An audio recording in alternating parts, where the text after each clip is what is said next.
think I used to live. I used to live just to like maintain this image or this idea of what I wanted to look like.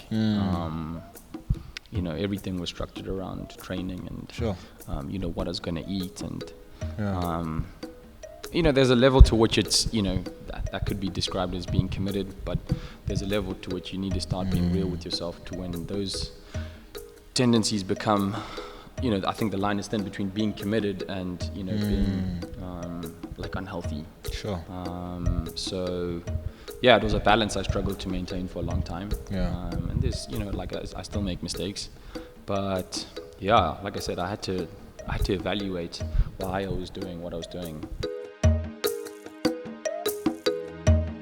Welcome to the Gospel Coalition Africa podcast. My name is Black. Welcome to the new year. Happy New Year to you.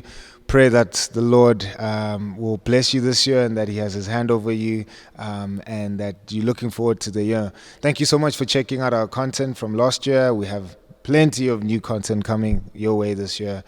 So please do subscribe to wherever it is that you're watching this or listening to this, so that you can be updated with all the podcasts that we put out and any other content. Go to our website. There's plenty of articles, plenty of other resources that you can get for just Christian living, for ministry work, so on and so forth. So as you get geared for 2020, please do yourself a favor and do that. We're going to jump straight into our conversation for today, and we're here with the man with the guns. Normally we have like a table and people are sitting across me, but for the sake of this podcast, you needed like a visual comparison. Like you see, like there's nothing here, and there's everything there. So you've seen, obviously, with the title of the podcast, that we speaking about body image, and Tyrone is going to help us think through all of that stuff. But before we get into that, I just want him to introduce himself, tell us a bit about who he is, what he's currently doing, and then we'll jump straight into the topic. Bro, what's up, man? What's up, dog? You good? Good to see you, man. Good, man. Yeah. Thanks for coming. Yeah, thanks for having me. And being here, bro. Yeah, for those who don't know you, who's Tyrone? Where were you born? Where do you live? What do you currently do now? So I was born in Centurion, funny enough, at Unitas Hospital. Hey, listen. Hey. But I've been living in Midrand, M City. Hey, we see you. Gang signs. Yeah, man. Gang signs. How is it? It was a funky way that they did something it. like that. I've been living in Midrand for something like, when did we move here? 99? Wow. That's 20 Clayville? Something, yes. Yeah, so not too far away. I've been studying education for the last 4 years, and this year I officially have a full-time post. I started on Wednesday, teaching full-time, grade 5 and 6. Yeah. Hardest job ever. Yeah, teaching English. And history and geography. Wow. Yeah, or social science, that's what they call it. That's cool, bro. Yeah. Pretty dope, man. Exciting stuff. Yeah. And from one teacher to another, the teacher that you follow, whose name is Jesus. Yeah. The greatest teacher ever. How did you meet that guy? So like I said, I've been living Midrand my whole life. And when we originally moved here, my mom was looking for a school for me to come to. So ended up at Christ Church because they were the only school that would take me. Yeah. Were you a naughty kid, bro? I like to believe that I wasn't so bad, but if you chat to other people, they might tell you a different story. Because you're like, that's the only school that would take you. Yeah, I think it was because of my age, but I think Christ Church found out the hard way. Chat to Martin, he'll tell you something. I ended up coming to Christ Church. Obviously, Christian school, focused on Christian education. So, kind of like had assemblies, hearing the gospel. Yeah. Going on camps, coming to youth on a Friday evening. But I heard the gospel. Yeah. I just don't think it really resonated with me. I kind of called myself or fell under the bracket of being a Christian. But I think, I kind of viewed life, you kind of like, you got your career, you got, your house, whatever it is. to kind of complete the circle. And there are different kinds of religious affiliations, and Christianity was one of them. And I was just like, well, this seems to be the puzzle that just fits into the circle. So yeah, but in terms of leading a Christian lifestyle or genuine heart change, I think I was rubbish. I was just garbage. And it was only until after school, actually. I remember I was studying at sport academy with some friends, and one of them one day he said something that will just resonate with me for the rest of my life. Because it was kind of just a very iconic moment. We're just sitting having a very general discussion, and he said to me, Ty, like, you're actually really cool because you call yourself a Christian, or you say you're a Christian and you have your religion and stuff, but you still do the stuff that we do. And as soon as he said it, like, the penny dropped, because like I said, being at a Christian school, I kind of knew that you were supposed to be in the world but not of it. There was supposed to be like a distinguishable difference, but that wasn't really happening. So I was like, yes. That was God, bro. Yeah, it was, and it came from the most unlikely source, because my friend was like, yeah, man, it's just, anyways, he was in the world. Yeah, he was in the world. So from then on, I think I remember I just went home that day, and it just was in the back of my head, and it was just nagging me. And I mean, I'd always been pretty tight during my time at the school with the youth pastor, Kieran. Just a great guy, and I just had this continual lagging, and I just didn't want to go away. And I tried to reach out to him. I messaged him on Facebook, but I think it's not very active on that platform. So kind of went on like another few months with no response. And eventually I managed to get his number from someone, and then I came through to Midrand for the day, and we met up. And he was just like, man, like, the Holy Spirit has been calling you for a while, man. Dope, bro. He's just like, you've been in the driver's seat for too long. It's time to change positions and give full control to God. And it was just like a complete shift in terms of how I viewed my Christian life and how I viewed God. I kind of just thought that he was some guy on the side that you consult for stuff, and there was a list that you kind of just needed to follow, boxes that you needed to tick. So it wasn't very relational. But it just kind of gave him full control from there on, and it's been a ride, man. That's dope, bro. Yeah. That's exciting, man. It's a dope story. We pray for more friends like that. Lord, use them. Lord, use them. So we're talking about body image, and what's that term for you, bro? When you hear a term body image, what does it mean for you? I think I mean, for me personally, I kind of think it just refers to the way I perceive myself, and the way I think, or the way I'd like to be perceived by other people. I think just physically, the view I have of my physical outward self. That's cool, bro. Earlier on we were chatting, and then you said that other people might not be aware that they have an image of their body, or body image as a concept, but everyone seemingly has, whether it's an understanding of how people perceive themselves, like you say, or it's a way that they perceive themselves when they look in the mirror. But sometimes it can be negative. So body image can be negative, or can be positive. Care to share with us what are some of those negative aspects of body image, and what are some positive aspects of body image? Sure. So I think, like we spoke about earlier, just some of the negative aspects, because of the culture we live in. Our physical and outward appearance is, one of the first ways in which we get people to notice us, or to, or the first thing people notice about you before you even say anything. And so I think, the pressure for, people to conform to a kind of standard is quite high. Yeah. And like I said, I think there are a lot of extremes of that kind of body image. Both sides of the spectrum. You have things like bigorexia, anorexia, where just people feel like they're inadequate. They're not. They're not thin enough for.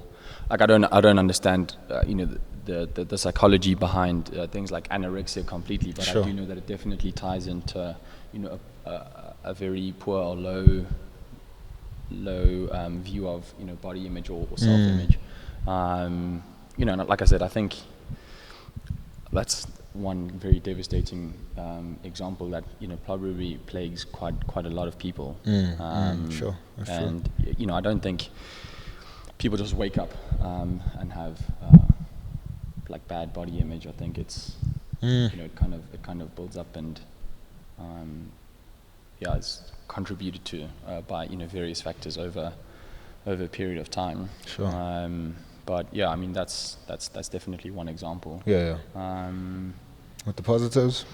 I think positives, so just trying to be holistically aware of your well-being. Yeah. So not just what you look like outwardly, but knowing that, the outside or the superficial kind of stuff that people see is only one kind of aspect, and that body image is about how you feel emotionally about your body,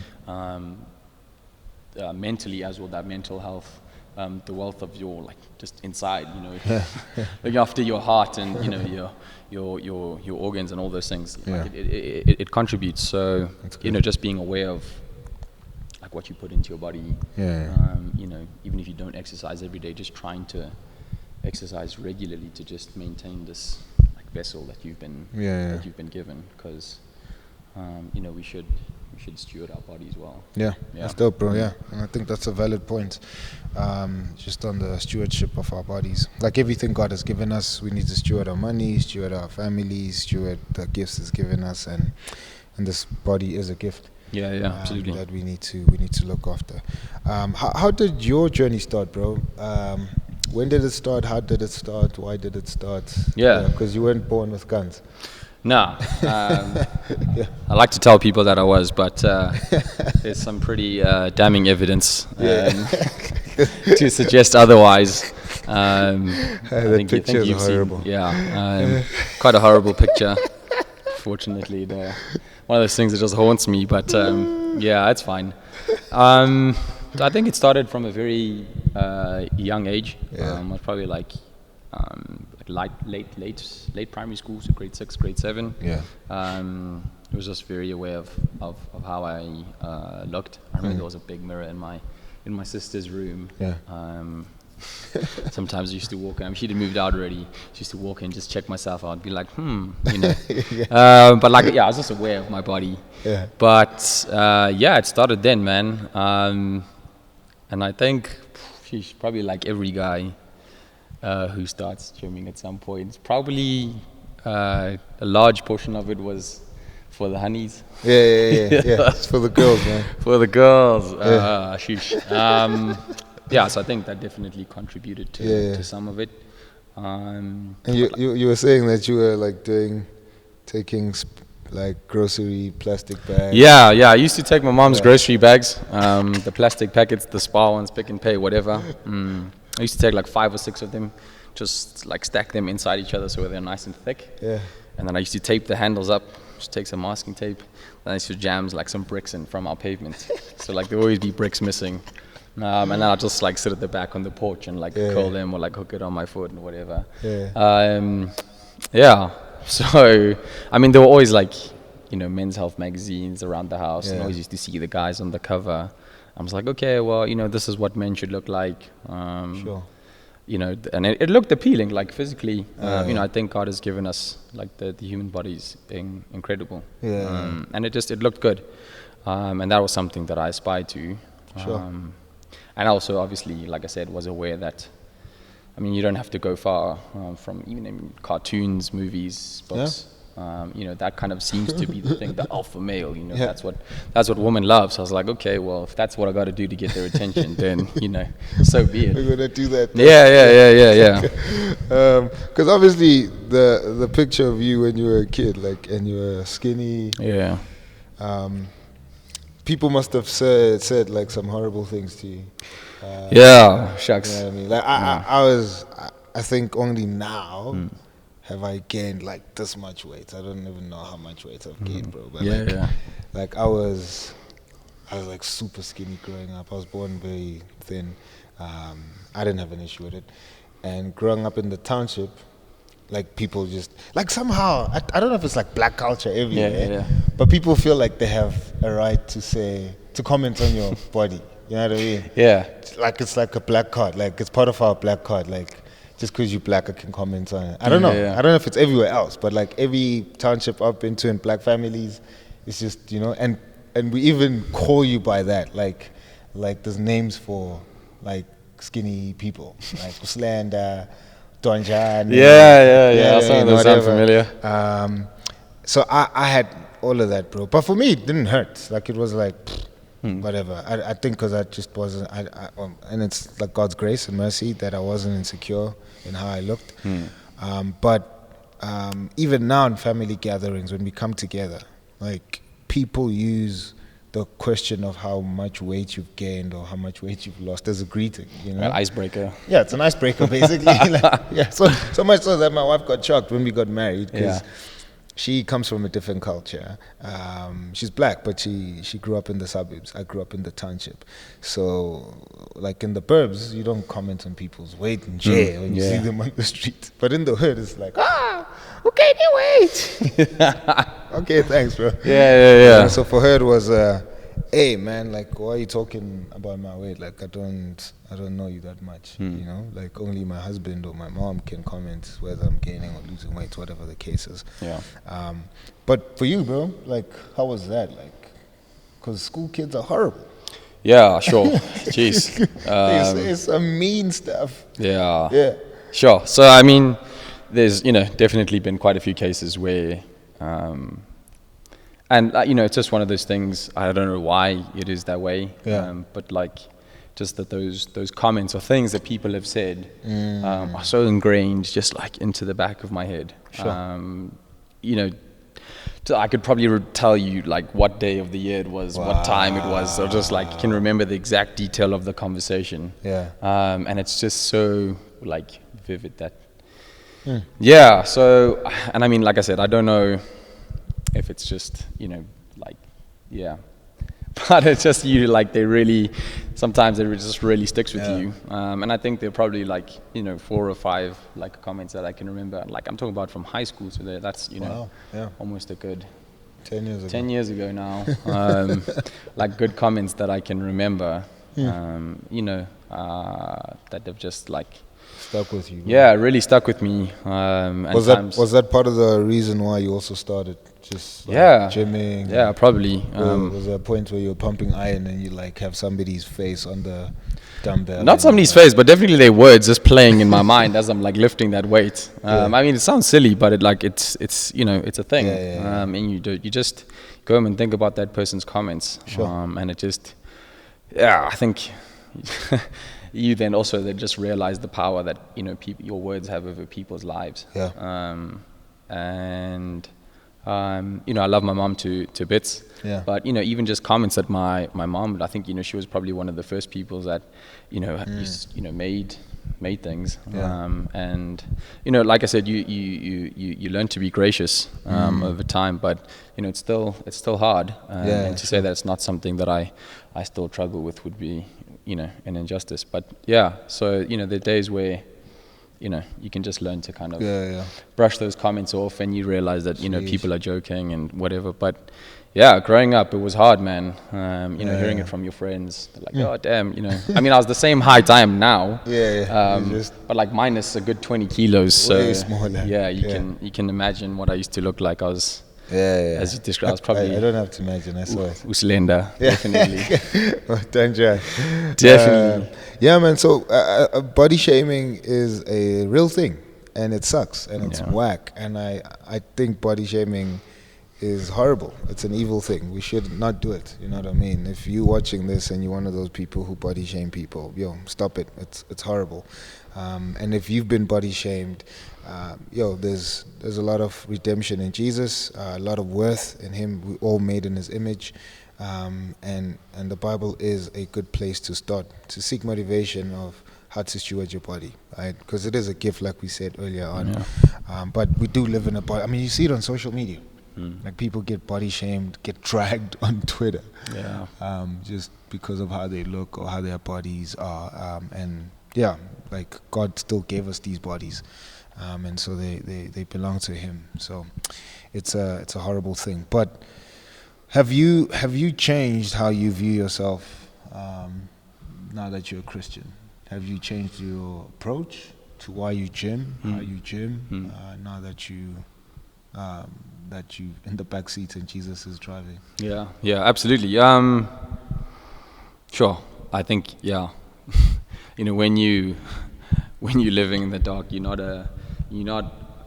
as overtly aware of why you do all the nonsense that you do. But as soon as you take a step, out into the light, a lot of your motives and your thinking becomes exposed. And I think, obviously that's a great thing, but it's a difficult process to go to. So I didn't always look like this. I used to be a lot bigger, and I think just a lot more. I think my lifestyle was quite gluttonous. Sure. Just so when you started? So I think, I was at the sports academy, and that's when I kind of really started gymming properly, got a gym membership, and 2014, 2015, 2016, I was like, you were like the Hulk. Yeah, I was like over 100 kilos, man. I was big, and people that see me now from back then, they're like, yo, what happened, man? You marathon runner now, and I just feel that jam, and I'm like, nah, listen, man, I'm just a lot healthier, actually. That's good, man. So, I think I used to live, I used to live just to, maintain this image or this idea of what I wanted to look like. Everything was structured around training and, what I was going to eat. And, there's a level to which it's, that could be described as being committed, but there's a level to which you need to start being real with yourself to when those tendencies become, I think the line is thin between being committed and, being unhealthy. Sure. So, it was a balance I struggled to maintain for a long time. And there's, I still make mistakes, but like I said, I had to evaluate why I was doing what I was doing. I think it starts that said, that's cool, bro. A life unexamined is a life wasted. So I said, taking that step out into the light and just trying to examine, look at my life and just say what is this all for? What is it going to? And whilst exercising or just being active has always been an outlet for me, and a way to just unwind and have fun and enjoy the physical gifts that I've been given. Sure. Just trying to find a way to use that's not so vain. Yeah, that's dope, bro. So for some kind of a greater purpose.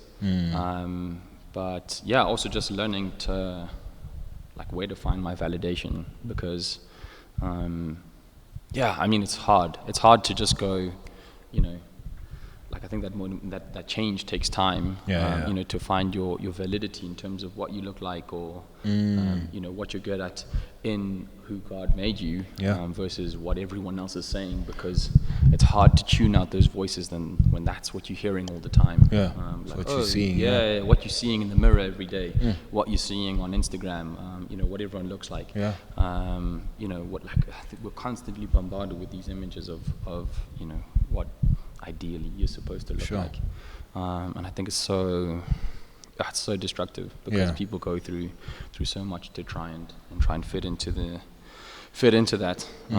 So it's been quite a while to just a journey, man. So like I said, I used to be quite gluttonous, just eating everything, chicken and rice, however many times a 10 day. chickens a day. Yeah, 10 chickens a day, 2-liter ice cream tub of oats, whatever. I still have friends who tease me about my oats in the morning. Yeah. I still eat oats, Yeah. but just Healthy more portions. controlled portions. Not just for life. Yeah. So I think the way I eat is a lot healthier. Yeah, I'm just yeah. trying to maintain my physical well-being instead good, of just bro. trying to be the Incredible Hulk. Yeah. Um, That's dope, bro. Yeah. And I think just speaking on that, bro, we're obviously like giving a shameless plug to CrossFit. But you are a trainer. yeah. And yeah, at one of the boxes, guys, it's not a gym, it's a box, right? Got my terminology, Give did the my lingo. research. Yeah. Now, I mean, so you've been training there. What are some of the health benefits, bro, for training? So somebody might watch this and think, nah, bro, me, I don't want to do that. Why would I exercise? Yeah. But what are some of the health benefits? Yeah. Sure. I mean, I think there's many. So I mean, I've obviously been doing this for a while. Whether it's CrossFit or running or playing soccer. Yeah. And I think there's just plenty of evidence to support that we should exercise and be active. For me personally, that's kind of like how I like to start my day. Sure. So I'll go to training in the morning from 5 to 6, and it just helps me switch on, feel awake, to be super focused, to be super alert, and I'm ready to face the day because I feel like I'm just alive. It just gives me a real just drive, focus, sense of energy, and I can just start the day on the right foot. So it feels good, and I just to compare that with days where maybe I've gone to bed late so I don't train the next morning, or it's a rest day. Like those days just start super slow for me. I just feel so lethargic. Like I think I only wake up at like 10 o'clock. So definitely just really helps kickstart my day. I think as well, just in terms of internally, like just looking after your heart and your lungs and all those things. There's just I mean, I can't like look inside my heart and see that, but when you go for a checkup with the doctor and like everything's all good, you kind of just feel like what you're doing is paying off. But just being aware of what you eat. So I mean, obviously hand in hand with training goes trying to eat relatively balanced, and just feeling like you have so much more to give of yourself in terms of energy. So when your nutrition is kind of like all over the show. I always say like God gave you a Ferrari, like your body's incredible. You wouldn't pour sand in the petrol tank. You gotta fuel it with the stuff it needs to perform at its best. That's dope, bro. So like I try to give it what it needs so that I can live life to the fullest. And whether that's just being having enough energy to give the kids in the class the time and attention they need, or to be attentive. That's good, bro. Whether that's going for a run or a hike and just enjoying the physical gifts and like just enjoying the things that God has blessed us with, and knowing that I can do that because I'm trying to take care of my body. That's helpful. That's good, bro. And again, guys, you don't have to go to a box, you don't have to go to a gym. You can just do it at home, like Tyrone started. I don't like gyms. I just feel like people are looking at me. I don't want to be looked at. So I just there's a lot of that. I have tons. So I just run. I just run around my where I stay, or I just like find new routes to run. But for me, it's helpful as well in the morning just to feel alive. Like it feels like I'm waking up. Everything kicks in. And it just helps fighting your sin, man. Like when you're more aware of your environment, your own body, it just helps with being very conscious of your thoughts, conscious of the environment and your triggers and whatever sin that you're struggling with. So for me, I know like if I go for weeks without jogging or running or whatever, that's when I see like sin creeping up. Because I'm just not aware. I'm just lazy. So I need to always be active and energized. Another point that you raised, which is dope, which I just wanted to double tap on, is the service of others. You know, so when you're healthy for those kids during class. So you're not like giving them half-baked lessons, or you're just not as invested as a teacher. And I think that applies across the board. Like if you have a spouse, if you're healthy, you'll be healthy for them. If you have children, you'll be more healthy for them. And definitely be healthy for the service of the body of Christ. You know what I mean? You know, if you need to go pack chairs at church, or be there running around with Sunday school kids, being energetic with the teenagers, whatever the case is, when we look after our bodies, it benefits the body of Christ as well. So I think there's a lot of healthy benefits to that, and a whole lot of spiritual benefits to looking after our bodies. But bro, other people would say going to the gym consistently, or to the box, or training, or exercising, can easily become an idol. Yeah, absolutely. You know, how have you been able to fight that? Yeah. How many times do you go to the gym, or how many times do you exercise in a week? Usually, so I train from Monday to Saturday, and then I might take Thursday off as like a rest day. And then I think that's basically it. So other people would say, "Ooh, that's a lot, bro." Yeah. Like, how has it not been? I don't think it's a lot. I think it's fine. I mean, once a day. You have to. But how have sometimes twice. Okay. Now we on the odd occasion. How have you fought it off, bro? That it doesn't become your idol. You know, like you said earlier on. Obviously, your approach is transforming with loving Jesus, knowing Him now, and it's been a journey. But how have you fought off that? I don't put this thing on the pedestal. Kick Jesus off the driver's seat again and put this thing here. I think just because, I've always, that's kind of always been my go-to, even in high school, sports was my thing, just being active physically. It's been something that's been on the radar for a long time. So, there've definitely been situations where training has taken precedence over other important things. And I think just by the grace of God and through the conviction of, His Holy Spirit, those things have been made apparent to me, which has been great because, like I said, you kind of have to ask yourself, those questions like, shucks, okay, is it really necessary to be, doing or ABC, whatever it is? Sure. So, like I said, I think one of the biggest things is just, that God has been graceful enough to use His Holy Spirit and His Word to continue to convict me. But I've also, had people in my life, community that's helped to keep me accountable. That's dope, bro. So when people haven't seen me in 4 weeks, but I've been to training, 500 times, that's usually some kind of a red flag, and they're like, you need to be making time for other things.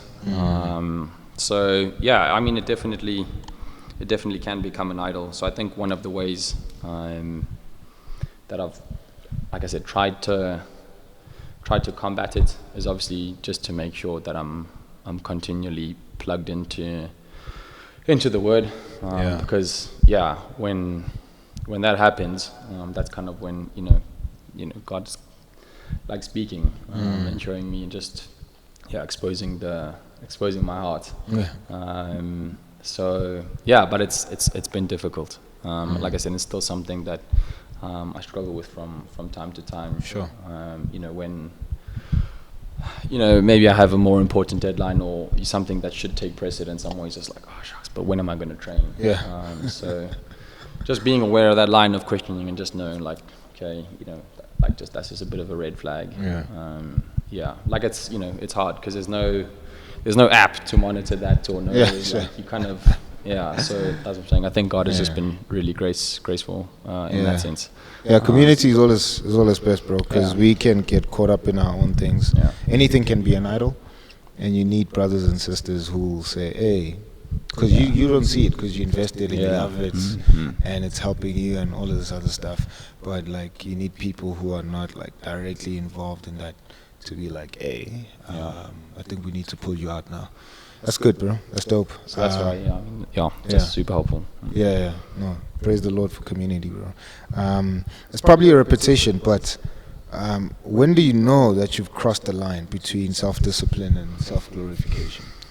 You know what I mean? Where you like, okay, cool, like I know. Like, so even if it's like busy week or you're really training twice a day, you know, when do you know that, hey, it's not discipline, but it's self-glorification? Yeah. So like I said, because I think I've been on that very extreme side of the spectrum. And being kind of where I am now, like it's been a process of, you know, of growth and awareness. So when I kind of get to that stage, there are, like I said, at least red flags that I myself am able to pick up and just be like, whoa, okay. You know, that used to be the way you used to do things. Do you know what I'm saying? So when you see signs of your old way of doing things. Yeah, I think that's like I said, because I was within, you know, that kind of just, it was very, very vain, very self-driven, very self-obsessed type of lifestyle.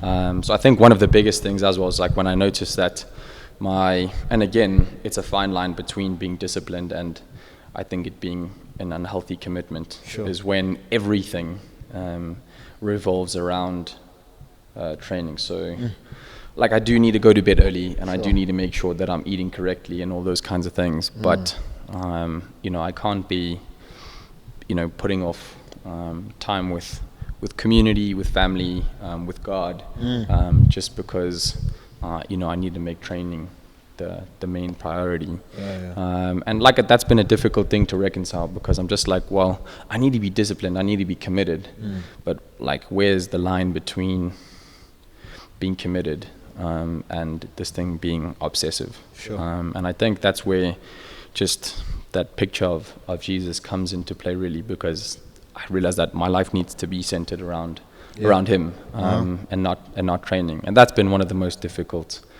things to get right, because I mean, we all have our vices, but I think that one has definitely been very real for me in that I'll so readily prioritize you know, doing something active instead of doing something important or that I need to.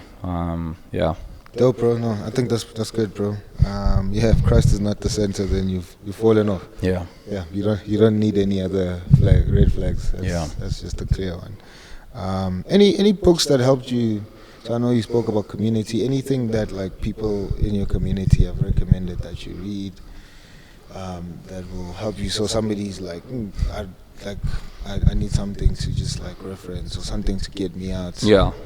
As well, because maybe they crossed the line themselves. Or any passages you've read, even if it's just like a clear gospel passage that you are like, yo, this brought me home. Anything you can recommend? I think that's also been a very tricky like kind of terrain to navigate. Just because I think in my community I don't know a lot of people that are like super you know, like physically driven and motivated. Like they exercise and whatever, but like, you know, when you kind of like meet somebody who has the same, like you guys have the same vice, and it's just like, oh, well, you know, this has been something that's been helpful for me. So I think in that sense I've struggled a little bit, but you know, I can't say I've listened to you know, any podcast or something that was particularly focused on this kind of topic itself. I think some of Chandler's stuff has been helpful. So his sermons about the Imago Dei, those have been really helpful. That's cool. So just understanding who I am in God's eyes and how I've been made, and how that kind of should translate into how I live my life. You know, so that stuff's been helpful. But in terms of literature or stuff that I've read, that's been it's been difficult. Because so often we kind of want like a, you know, like a cookie cutter situation, somebody who's writing from like our exact perspective. I'm like, oh yeah, like I can really resonate with that. You get that, yeah. I also, so yeah, but I think just like I said, just trying to be plugged in, and trying to listen to what people have to say about, how God created me, Sure. and the image in which He did create me. So yeah. Dope, bro. If we find any resources, we'll definitely put them on the site. I will even do a follow-up podcast just to talk about any research we found that kind of helps with, especially just that self-discipline and self-glorification line. Yeah. Particularly when it comes to health, fitness, body image, that kind of stuff. Any advice you would have for people, bro, who are struggling with how they look? Somebody who's like, I hate how I look. I just, or not even like actively hating how they look, but they just like, it's not a thing. Like I don't take care of my body. I live however. I'm not dead. Yeah. Any advice you'd have for them? And then secondly, just advice for people who want to start like being active. Not necessarily go to the gym. We're not plugging CrossFit, but just people who are like, yo, man, like, should I get a friend or should I pick? What like, I don't know. Should I get new shoes to run? How do you start? Yeah. So advice for those two people, bro. Those who are struggling and those who want to actually get up and start exercising. Yeah, sure. So I think to those who are struggling, it's tough. Like I said, there's still moments where people's words can be incredibly penetrating. But I think, community has really helped quite a lot in terms of just helping me understand where I find my validity, and knowing that they will, and in a much greater sense, God will continue to love me in spite of what it is that I think I look like or what I want to look like. And I think God is incredibly gracious in terms of redeeming the view that we have of ourselves. Like I said, I think it's a process that takes time, but I think if you invite God into that space of your life, it's somewhere that He can really redeem the view that you have of yourself. But reach out as well. Like I said, the community is super helpful.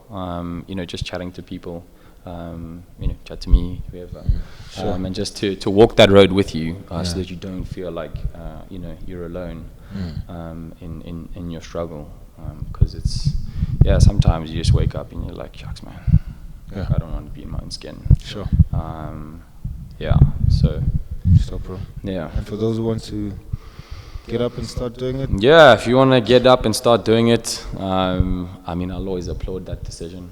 I think it's one of the best things you can do holistically for yourself. And I think it's something we should be doing. Like I said, we should definitely be trying to look after our bodies. But like I said, it's always going to be tricky to just get that snowball effect. The first week or month, whatever, is going to feel like it sucks. But persevere. And just try and find like your niche or whatever it is that you enjoy, whether it's running, whether it's CrossFit, swimming, hiking, just something that works for you. And don't compare yourself to other people. It's one of the worst things you can do. Like, everybody's different, everybody's body's different. So trust that kind of like have your own trajectory, your own shape, your own interests. Things that'll be easy for you, things that'll be difficult. So find something that you enjoy doing. Dope, bro. And just give it horns. That's good, bro. Yeah. Thanks, man. Really appreciate that, Doug. This was super helpful for me, and I hope it was helpful for you guys. At the end of the day, whether you wherever it is that you're from, however it is that you grew up, wherever it is that you work, whatever it is, right? You're made in God's image. God fearfully and wonderfully made you. And in one sense, there's nothing wrong with you. One sense, in another sense, we live in a fallen and broken world, and so sin has affected everything. And so we need to look after ourselves, not in an obsessive way, because at the end of the day, this is a temple that's gonna stay here. We'll have glorified bodies one day when Jesus comes back, bodies that won't decay, bodies that won't die, bodies that won't age, but we'll have perfect bodies one day. For now, we have these bodies, and they have all sorts of problems, and sometimes we just perpetuate the problems by not looking after them. Just like you said with the Ferrari, that's a good illustration. If you have a car and you don't take care of it and you keep on working it, it's eventually going to break down. So take care of it. It gives glory to God. And again, I think just to leave you with that reminder of those three things, it can help you fight off your sin if you're mentally sharp, if you physically sharp, that you're just ready. As you put on the armor of God, that you do so with a clear mind, a clear conscience, and you just active in pursuing holiness and fighting against sin. Secondly, it's helpful for you to serve other people, your job, your family, your extended relatives, and especially the kingdom of God as you serve the church. And I think lastly, it glorifies God as we do all those things. So I think, just keep that in mind, and hopefully this is helpful. And we can only fight off this body shaming culture as we look after our own bodies as well. And at the same time, just reminding each other of the infinite value we have because we possess God's image. Right? That's the best thing. Dogs don't have it. Flowers don't have it, buildings don't have it. We have God's image, and that's what puts us above all other creation. And so let's honor God and glorify Him as we do that with our bodies. All right, bro, thank you, man. Appreciate it. We'll have a follow-up soon enough. Look after your Ferrari, eh? Hey, you know what it is, bro. Thanks, man. Thank you so much. Grace and peace to you guys for watching, man. Thank you.